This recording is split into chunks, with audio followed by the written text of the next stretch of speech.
The 250SX West class resumed action in their series at Oakland on Saturday night also.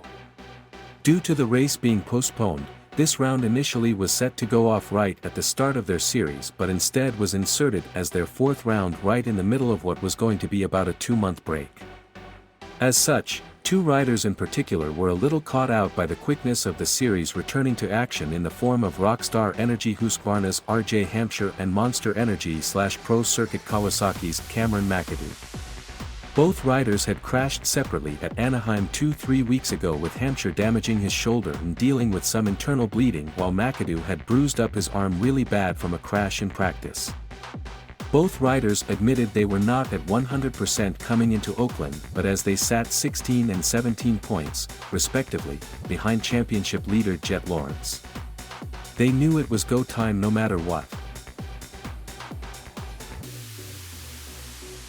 Welcome to MZ Update, the channel for all things motocross. From the latest news to exclusive content, we've got you covered. Whether you're a seasoned rider or a fan of the sport, we'll bring you the stories that matter most. If you're new here, make sure to hit that subscribe button and turn on notifications so you never miss out on our latest content. And for our returning viewers, thank you for your continued support. And please support me by sending a little super thanks. I will have the encouragement to make the next clip. And sorry for the narration, because I can't speak, so I had to use a bot to narrate instead. At the start of the 250SX main, it was RJ Hampshire with the whole shot ahead of Cameron McAdoo and Jett Lawrence. Matt Moss and Maximus Voland rounded out the top 5, but Pierce Brown was able to pass them both before the end of the first lap. Lawrence made the move on McAdoo for second place, but they were suddenly both under heavy pressure from Brown, who had closed up from fourth behind them. While they battled, Hampshire pulled his lead out to about 3 seconds. It all fell apart though on the 5th lap for Hampshire as he tucked the front wheel in the first turn from the lead and allowed Lawrence to take over. Hampshire picked it up and was passed by McAdoo as well, but he shot back around McAdoo on the same lap to retain second and go to work on trying to reel Lawrence back in out front. Hampshire retained second place despite the fall, but it wasn't without a battle. Early in the 250SX main event, Cameron McAdoo and eventually Troy Lee Designs / Red Bull / Gas rider Pierce Brown was worked into a 3-way battle with Jett Lawrence for second.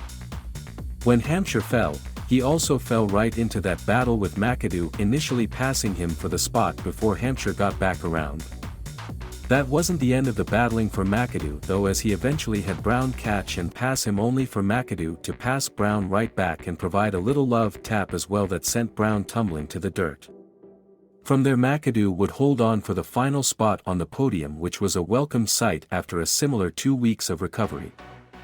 Brown remounted fourth but was passed by Anaheim 2 winner Monster Energy Yamaha / Star Racing's Levi Kitchen. The two riders battled it out for fourth all the way until the end though, with Brown passing Kitchen back right before the white flag waved. Then Brown made a mistake which allowed Kitchen back through a final time to secure fourth, which left Brown down in fifth. In the end, Jett Lawrence would win the 250SX main event for his 3rd win of the year ahead of RJ Hampshire and Cameron McAdoo, who rounded out the podium behind him. This puts Jett Lawrence ahead of Hampshire by 20 points, and leads Cameron McAdoo by 21 points. And that's it for the 250SX West guys for a while now, as they go back into a hiatus, with 250SX East resuming next week in Arlington. Speaking of Arlington, the whole series heads back to the Lone Star State next week for the 7th round of Monster Energy AMA Supercross, where the 450SX guys look to keep the title fight going while we refresh ourselves on the 250SX guys again, as for the 3rd time in 4 rounds we are swapping which coast is racing. Thanks for tuning in, and be sure to hit the subscribe button and turn on notifications so you don't miss a thing.